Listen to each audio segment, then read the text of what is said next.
disait à ses disciples, je vous laisse la paix, je vous donne ma paix. Je ne vous donne pas comme le monde donne. Que votre cœur ne se trouble point et ne s'alarme point. Le mot paix, frères et sœurs, est employé plus de 374 fois dans la Bible. C'est dire son importance pour notre vie. Si Jésus prend soin de nous donner sa paix, fruit de l'Esprit Saint que nous trouvons dans Galates 5, 22, c'est pour que nous ayons l'assurance de vivre de la vie divine en parfaite harmonie avec lui. Et j'aimerais, frères et sœurs, que nous puissions chanter, entonner cette petite louange, la paix et le royaume.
C'est vous dire que la paix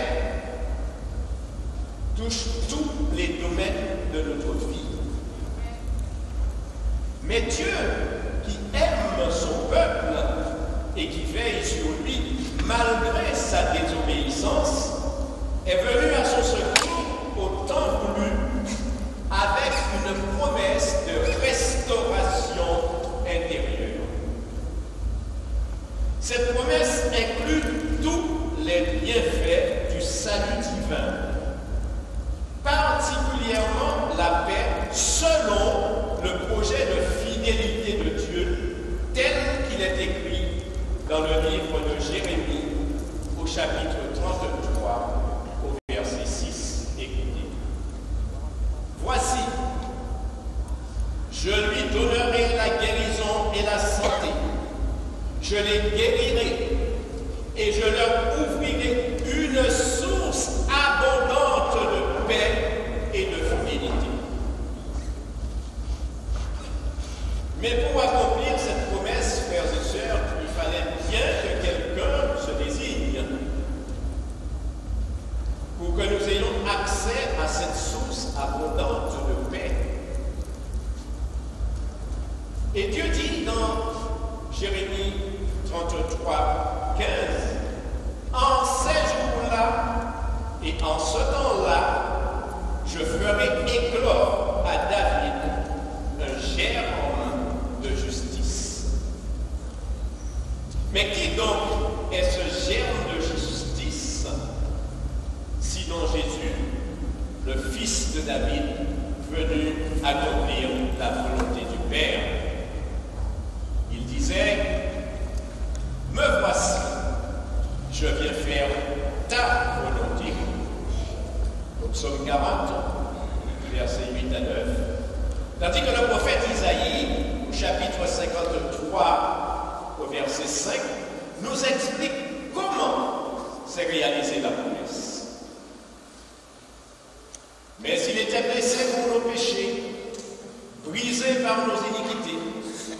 Le châtiment qui nous rend la paix est tombé sur lui et par cette meurtrissure, nous sommes guéris. En effet, tant que le sacrifice parfait n'était pas accompli, l'homme ne pouvait pas puiser dans cette abondante source de paix qui provient de l'amour du Christ à la croix et qui nous est donnée par l'Esprit Saint qui habite dans le cœur. Amen. La paix du Christ, indispensable à notre équilibre spirituel, moral, psychologique, ne peut s'obtenir que dans une communion harmonieuse, totale et constante avec le Christ par son Esprit. Amen. Elle n'a pas d'équivalent, cette paix. Elle n'a pas d'égal. Voilà pourquoi, mon frère, ma sœur, Jésus t'invite à puiser sans mesure dans cette abondante source pour t'y abreuver, afin que tu ne sois point déstabilisé par tout ce qui peut se passer autour de toi. Et Jésus dit, dans Jean 7, versets 37 à 38, « Si quelqu'un a soif, qu'il vienne à moi et qu'il boive. Celui qui croit en moi, des fleuves d'eau vive couleront dans son sein. » Amen. Mon frère, ma sœur, si tu crois que cette promesse de restauration qui a été obtenue par le sacrifice de la croix est pour toi, alors de ton cœur jaillira la paix du Christ cet après-midi. La paix de Dieu est rassurante. Vivre sans être habité par la paix du Christ, c'est vivre en étant déconnecté du ciel. Et donc, être dans l'incapacité à maîtriser le tourment, nos peurs et nos craintes. Jésus le savait bien. Jésus le savait bien. C'est pour cette raison qu'après la résurrection, il va adresser par 2 fois à ses disciples apeurés et troublés cette bénédiction avant de leur donner le souffle de l'Esprit et de les envoyer en mission. Il leur dit, dans Jean 20, 26, « La paix soit avec vous, une paix céleste, apaisante et rassurante. » Par ailleurs, sachant qu'ils devaient partir vers le Père, Jésus leur dit à nouveau, « Je pars, je vous laisse la paix. C'est ma paix que je vous donne. Je ne vous la donne pas comme le monde vous la donne. C'est pourquoi ne soyez pas troublés et n'ayez aucune crainte dans vos cœurs. » Jean 14, 27. Bien-aimés, c'est à chacun de nous que Jésus s'adresse en cet instant. Ce verset que vous voyez, lisez-le, relisez-le, méditez-le et gardez-le au très profond de vous-même.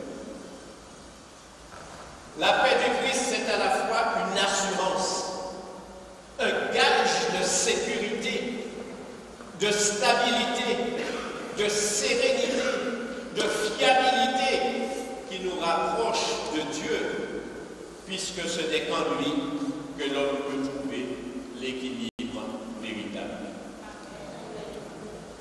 L'homme ne peut en aucun cas se procurer lui-même une telle paix.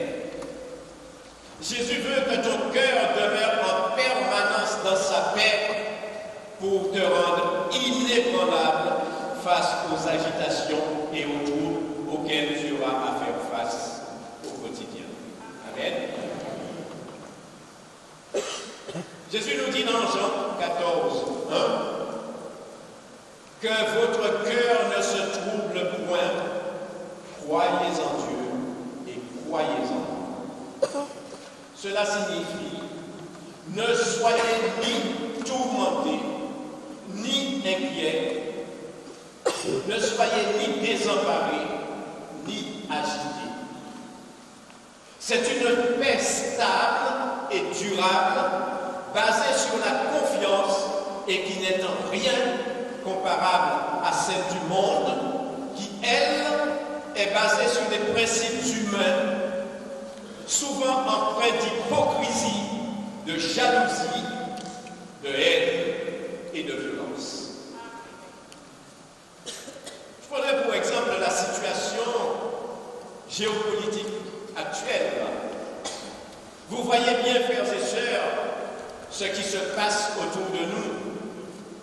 Les guerres, la violence permanente, que ce soit ici ou ailleurs, dans le monde entier. Combien de traités de paix sont signés dans le monde par les chefs des nations et qui ne sont jamais respectés? Comment le monde peut-il donner la paix puisqu'il ne la connaît pas, cette paix qui vient du Christ? La paix du monde, elle est passagère, elle est volatile, elle est éphémère, elle ne dure que temps. Dans Philippiens, chapitre 4, au verset 6 à 7, Jésus nous enseigne comment accéder à la paix. Ne vous inquiétez de rien, mais en toute chose, faites connaître vos besoins à Dieu par des prières et des supplications avec action de grâce. Et la paix de Dieu qui surpasse toute intelligence gardera vos cœurs et vos pensées en Christ. Amen. Aujourd'hui, frères et sœurs, combien d'individus, de couples, de familles, de foyers, de dirigeants, d'institutions, y compris l'Église de Dieu, sont tourmentés, perturbés et déstabilisés parce qu'il leur manque la paix véritable, la paix du Christ. Amen. Mon frère, ma soeur, si ton cœur n'est pas habité par la paix de Dieu, tu seras vulnérable à toutes sortes de tourments. Si ta relation à Dieu est rompue, tu donnes prise au mal. Ton cœur s'endurcit et devient une porte ouverte à d'autres créatures. Si vous voyez lesquelles je veux vous dire, les créatures du diable. Tu dois veiller sur ton cœur, mon frère, ma soeur, l'éduquer dans la paix de Dieu, afin que tu ne sois plus tourmenté nuit et jour, et que tu avances dans la confiance et l'espérance. C'est ce que Dieu nous dit dans Romains chapitre 15, au verset 13. Que le Dieu de l'espérance vous remplisse de toute joie et de toute paix dans la foi, pour que vous abondiez en espérance par la puissance du Saint-Esprit. Amen. Voyez, écoutez, frères et sœurs, comme Dieu est bon. Et oui, bien que nous n'ayons rien mérité, Dieu n'a qu'un désir: nous conduire dans la paix et dans l'espérance du salut. Beaucoup de frères et sœurs, tentent de se rassurer en arborant de grands sourires, mais au fond d'eux-mêmes, il n'y a ni paix, ni joie dans le cœur. Et la parole de Dieu nous dit dans Proverbe 14, 13, illustré cela. Au milieu même du rire, le cœur peut être affligé et la joie peut finir par la détresse.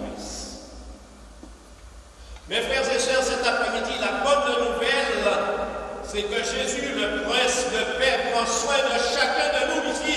Amen. Oui, mon frère, ma sœur, Sache que Jésus a vécu toutes les situations que tu vis, mais il les a toutes vécues les unes après les autres. C'est parce qu'il sait que tes problèmes ne cesseront pas ici-bas et qu'à tout instant ton cœur risque d'être troublé, qu'il veut te libérer ce soir de tout lien qui t'empêche de demeurer dans sa paix et avoir une vie paisible. L'Écriture dit dans Isaïe 26, 3, « À celui qui est ferme dans ses sentiments, tu assures la paix parce qu'il se confie en toi. Avance donc avec foi et confiance vers le prince de la paix. Abandonne-toi entre ses mains. Ne laisse pas l'ennemi te voler ta paix. Regarde à Jésus et non à tes problèmes ou à ton passé. Parce que le diable te fait voir ton passé. Ce passé qui n'a peut-être rien de bon. Et à chaque fois, le diable vient te le rappeler de manière à ce que tu perdes ta paix. Ne laisse pas le diable voler ta paix. Fixe la croix sur laquelle Jésus a tout obtenu pour nous. Imprègne-toi de la parole de Dieu. Prie-le, supplie-le et rends-lui grâce en toutes circonstances. Ainsi, tu ne seras plus esclave de la peur, de l'oppression, du stress. Lorsque Dieu t'accorde sa paix, mon frère, ma soeur, c'est pour te permettre de garder un cœur inébranlable dans sa présence, quelles que soient les épreuves. Amen. Oui, Dieu veut nous faire croire, Dieu veut nous faire entendre, Dieu veut nous faire comprendre qu'il faut demeurer en lui. Il n'y a qu'en lui que se trouve la paix véritable. Qui n'a jamais été troublé? Qui n'a jamais eu peur? Mais où allons-nous chercher une consolation, sinon près du grand consolateur? Eh bien, frères et sœurs, je vais conclure en vous disant que Jésus est le prince de paix. Il est le bon berger qui nous dirige près des eaux paisibles. Recherchons toujours ce qui contribue à la paix et appliquons-nous à la garder durablement. Nous répondrons ainsi au désir du Père qui nous appelle à être des artisans et des bâtisseurs de paix. Et je vais vous donner pour terminer ce verset tiré du livre des Nombres, au chapitre 6, au verset 26. Que l'Éternel tourne sa face vers toi et qu'il te donne la paix. Amen. Recevez donc cette paix que Dieu vous donne. Gardez-la au fond de vous, afin que vous ne soyez jamais perturbés.